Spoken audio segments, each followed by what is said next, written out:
ஹாய்ங்க. Scotland மன்னரோட உடல் ஒரு இடத்துலயும், அவரோட இதயம் இன்னொரு இடத்துலயும் அடக்கம் பண்ணியிருக்குன்னு சொன்னா உங்களால நம்ப முடியுதா? ஆமாங்க. ராபர்ட் த ப்ரூஸ் அவரோட உடல் புதைக்கப்பட்ட இடமான டன்ஃபெயர்மில்லன் அபையன் பேலஸ்.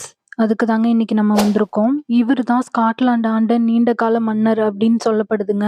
1306ஆம் ஆண்டிலிருந்து 1329ஆம் ஆண்டு, அதாவது அவரோட இறப்புக்கு முன்னாடி வரைக்கும் இவரு தான் ஸ்காட்லாந்துக்கு மன்னரா இருந்திருக்காரு.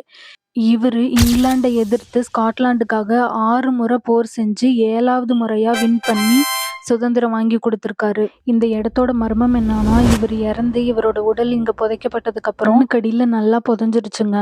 அதுக்கப்புறம் சுமார் 500 வருஷம் கழிச்சு தான், அதாவது 1818ஆம் ஆண்டு தான் இந்த இடத்த புதுப்பிக்கணுன்றதுக்காக குழி தோண்டும் போது இவரோட எலும்புகள் கண்டுபிடிச்சிருக்காங்க. அதுக்கப்புறம் ஒரு தங்க துணியால அதை போத்தி அதுக்கு மரியாதை செஞ்சு அதை மறுபடியும் அங்கேயே புதைச்சிட்டதா சொல்றாங்க. ஆனா அவரோட இதயம் ஸ்காட்லாந்துல இருக்க மெல்ரோஸ் அபே அப்படின்ற ஒரு இடத்துல புதைக்கப்பட்டதா சொல்றாங்க.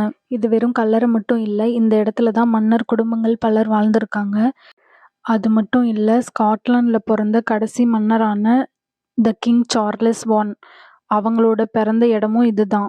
ஸ்காட்லாந்து மன்னரோட ஹிஸ்டரி உங்களுக்கு பிடிச்சிருக்கா? ராபர்ட் த ப்ரூஸ் பத்தி ஏற்கனவே உங்களுக்கு தெரியுமா? கமெண்ட்ல சொல்லுங்க. தேங்க்யூ.